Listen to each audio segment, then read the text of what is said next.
Nah, sekarang kita akan coba membuat faktur pajak ya. Jadi dengan harapan ya ini akan lebih mempermudah wajib pajak dalam membuat faktur pajak keluaran ya. Jadi kita tidak perlu minta lagi nih nomor seri faktur pajak, tidak perlu lagi apa namanya install aplikasi, tidak perlu lagi apa melakukan apa namanya perubahan update-update aplikasinya ya, sekarang seperti itu. Nah, ini contohnya. Jadi ketika misalnya sebuah perusahaan melakukan penjualan elektronik ke lawan transaksinya sebuah televisi, 10 buah televisi seharga 5 juta per televisi kepada PT lain. Bagaimana melakukan penginputannya? Ini, seperti ini Bapak Ibu. Jadi semuanya kan nanti dimulai dari e-tax invoice ini. Dari e-tax invoice, pilih menu e-tax invoice untuk masuk ke aplikasi e-faktur ya. Menu e-faktur ini. Nah, karena kita akan membuat faktur pajak keluaran ya, berarti kita pilih nanti di sini output text ya. Kalau di sini adalah data-data semua faktur pajak yang sudah dibuat. Nah, karena kita akan membuat baru ya, mungkin di sini kan mungkin masih kosong nih baru. Ketika memang betul-betul baru, kita create output invoice ya.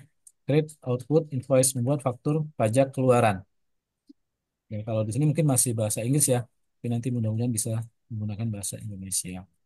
Nah, ketika kita sudah create, akan ada beberapa pilihan ya. Akan ada beberapa pilihan ya artinya ini untuk memastikan faktur pajak yang kita buat itu faktur pajak seperti apa.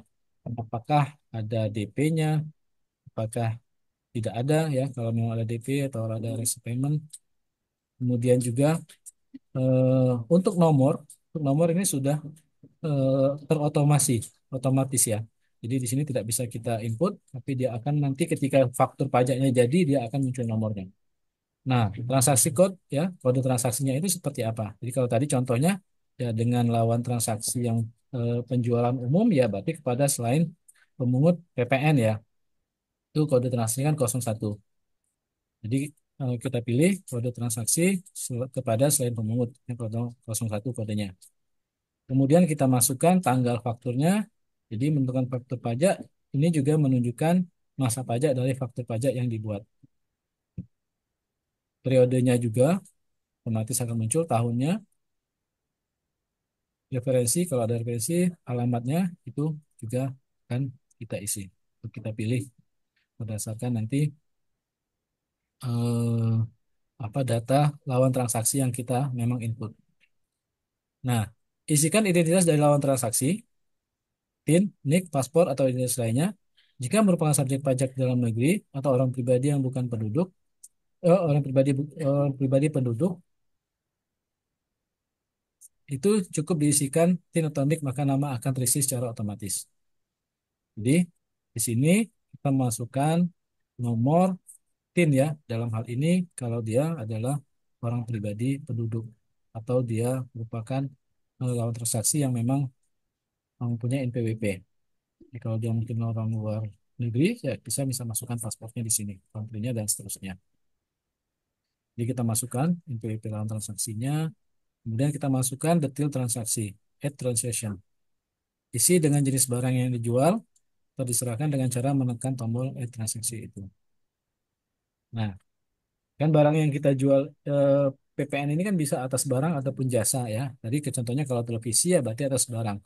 Kita pilih goods, kemudian jika ada kode barang itu kita pilih goods 00000 ya, karena banyak barang nih di sini.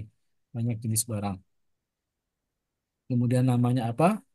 Misalnya televisi, kita isi televisi. Kemudian unitnya, nah ini satuannya ya, bisa unit ataupun lain. Kita pilih unit. Kemudian harganya berapa tadi? Contohnya 5 juta ya, isikan dengan harga nominal. Kemudian kuantitinya tadi 10, kita isi 10. Kemudian di sini nilainya akan langsung muncul 50, 50 juta. Kalau ada diskon ya kita masukkan diskon di sini. Kemudian juga PPN-nya itu akan muncul langsung secara otomatis, PPN 11%. Kemudian kita pilih save. Kemudian nanti akan muncul nih daftar faktur pajak yang sudah kita buat. kita cantrang dulu di sini, kemudian baru kita pilih submit untuk mengenerate ke proses selanjutnya. Nah, sebelum itu tadi ya kita harus juga memasukkan kode otorisasi atau sertifikat digital untuk pembuatan untuk validasi akhir pembuatan faktur pajak ini. Jadi ini untuk memberikan kepastian bahwasanya memang faktur pajak itu dibuat oleh oleh orang yang berwenang.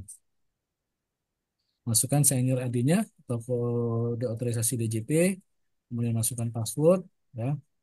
Kemudian ya, kita pilih save dan confirm sign, ya, tanda tangan.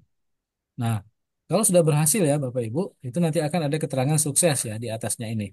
Jadi kalau misalnya kita coba buat ya, kalau nanti Bapak Ibu betul-betul sudah membuatnya, itu pastikan ya dia sampai sukses.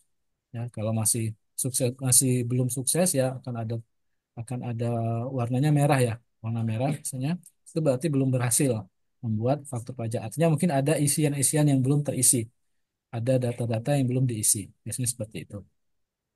Kalau sudah berhasil sukses ini, kemudian nanti akan muncul tadi di daftar ya, di daftar faktur pajak itu dengan beberapa keterangan.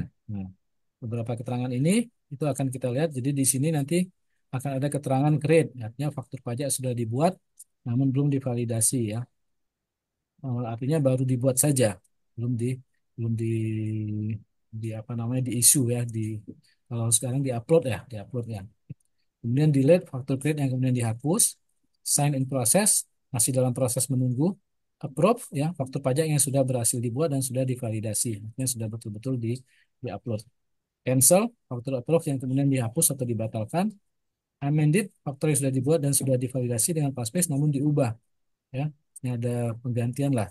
Kemudian save invalid faktur diunggah. Jadi ini kalau misalnya penginputan faktur pajak ini dilakukan dengan eh, upload ya. Jadi nanti kan akan ada mekanisme untuk bisa melakukan upload faktur ketika memang menerbitkan faktur secara banyak ya dengan format XML ya. Dia akan ada keterangan ketika misalnya atas data itu tidak berhasil dia save invalid.